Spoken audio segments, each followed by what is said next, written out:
சுவாமிக்கு பக்திகாரன் அதனை தொடர்ந்து சுவாமிக்கு அதனை தொடர்ந்து ஆசீர்வாதத்திலிருந்து மங்கள தீபாவளி நடைபெறும். நீ கொஞ்சம் லேட் ஆகும் ஏன்னா நிறைய பெரியவர்களுக்கு பூஜைகள் இருந்ததால சுவாமியை இங்கிருந்து கொண்டு போய் அங்க வைக்கணும், திருப்பி அந்த குடும்பத்துக்கு கொண்டு வந்து இறக்கணும், அப்புறம் அக்னியில பூஜை செய்யணும், திருப்பி அக்னியில பூஜை பண்ண சுவாமியை கொண்டு போய் குடும்பத்துக்கு செய்யணும். இப்படியாக பூஜைகள் எல்லாம் நிறைய இருக்கின்றது. 2 கால யாகங்களிலேயே இப்படி அனைத்து பூஜைகளையும் இணைந்து செய்வதாலே காலங்கள் காலமாகும். அதனாலே இவ்வளவு நேரம் எல்லாம் இருந்து முருகப்பெருமான அருளை பெருமானை முருகப்பெருமான நேர்ந்திருக்கிறார். அதனால எல்லாரும் கையை ஊற்றி முருகப்பெருமான நல்ல பிரார்த்தனையாக கருதுகிறோம். ஓம் விஸ்வம் வேணுண்ட வினையில்லை மகிழுண்ட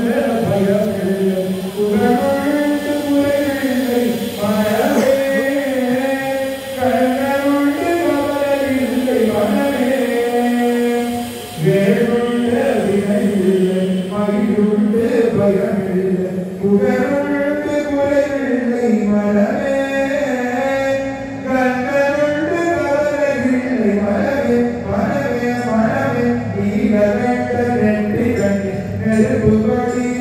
வேணுண்ட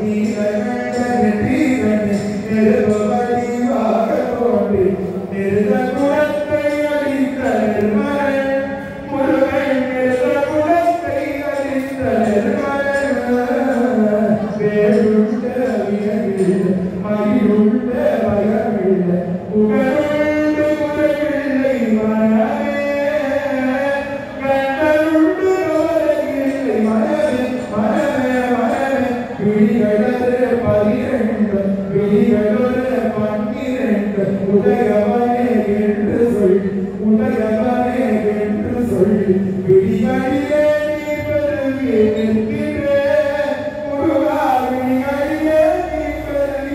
மனமே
Mare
சிவனே போற்றி. Thank you.